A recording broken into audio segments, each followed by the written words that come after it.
Okay, so this is our first Mythic Skolex kill. I again forgot to unmute my audio, similar to Anduin, so I'll try to get better about that. If people are interested, I can do this for other bosses, just kind of talk about ideas for our kind of mid-tier alliance progression guild. Um, and yeah, I'll just take you through some of the things that we did for approaching this boss.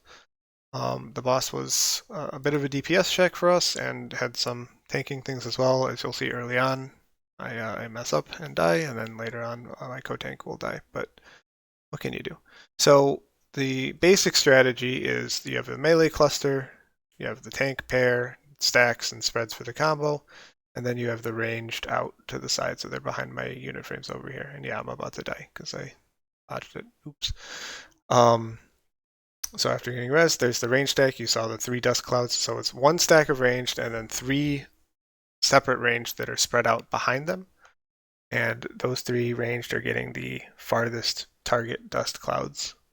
You'll see over here. They're out there now and they'll pulse. The groups change every time he does a cone. So the first 3 we had were warlocks. The second 3 are 2 boomkins and a mage. And the third 3 are 2 healers and a hunter. But we generally use the first set and second set. The third set only has to do it twice. See, they're pulsing out there. Um, we decided to clear after 3 wretches, 5 wretches, 7 wretches, and that's it. So you'll see we started here. He did a wretch, range went over to blue, did another wretch, range went over to red. On this wretch, we are going to go to red, everyone, and he will burrow before actually casting his cone. Between each cone, there's a tank combo.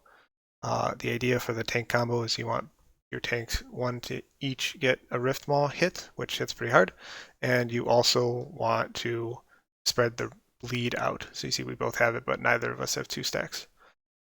Whoever doesn't have a bleed should take the next combo. That's the idea. So it's easier to spread the bleed out. Start with the combo, that is. So here, after the burrow, the range go over here, and the warlocks are again out, the first set of people. We have the melee here, tanks here. When the combo comes up, we'll just walk you through this one. So Garazo has the bleed, so I start the combo. I'll shift left. Rend is going on me, so I now have the bleed. Rift Maw, use Celestial, Rift Maw back to him, and then he's going to keep the boss because I have the bleed. Is how we did it. For Monk, I know if you keep throwing kegs and popping your Purifying Brew, you'll get your Celestial stack, so that's what this is, just above my health bar, up nice and high for a nice meaty Celestial Brew shield, which helps a lot for the Rift Maw. If you screw up, there's things like Fortifying Brew and Zen Med and whatnot that you can use. But the boss also kind of hurts, especially once he's burrowed a few times. So here's the 5th wretch. This is another one that we're going to stack up where the ranged is over at purple. So here we go. And then again, he'll burrow. The ranged will go over to yellow, which is behind my raid frames. And the melee will go somewhere around here. And the tanks will just run back in. So now he hits 10% harder even than, well, 20% than what he started with. I think it's additive 10%. And that's pretty much the whole fight. So again, the warlocks are out, and then it'll be the boomkins. Again, the damage check is a bit rough with at least our level of gear. We don't have too many 4 sets in the raid. We expect this to get better over time for sure, but certainly this week we had to optimize at least to some extent.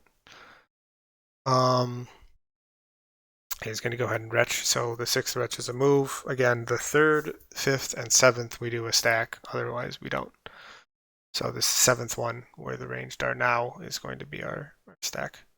I do like to use Iron Barks for the combo as well, especially if he's starting on me, actively hitting, because some of the stuff chunks, as you just saw.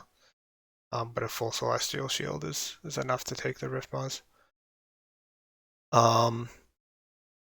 Other monk things, rushing Jade Wind for some damage. Decided to run a little more defensively on the trinket pair, just because again we were having some issues. But One of them is the Guardian from last raid, Guardian of the first one's trinket. I only have a heroic version, and it still feels quite good.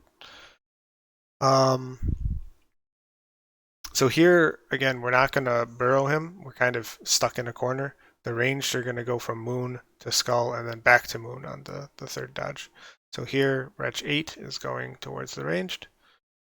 And they'll all move once he does it in 2 seconds. He likes to do swirls right before the Wretch. And then again, the second group will go out now. That's the Boomkins and Mage.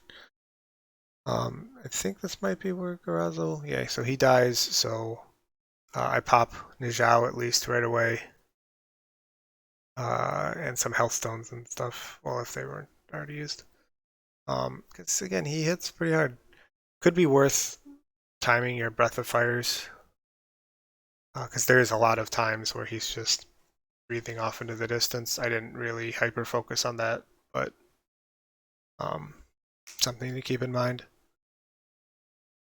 And hopefully, again, at this stage, the healers have enough to keep people up, and the damage has enough to kill the boss.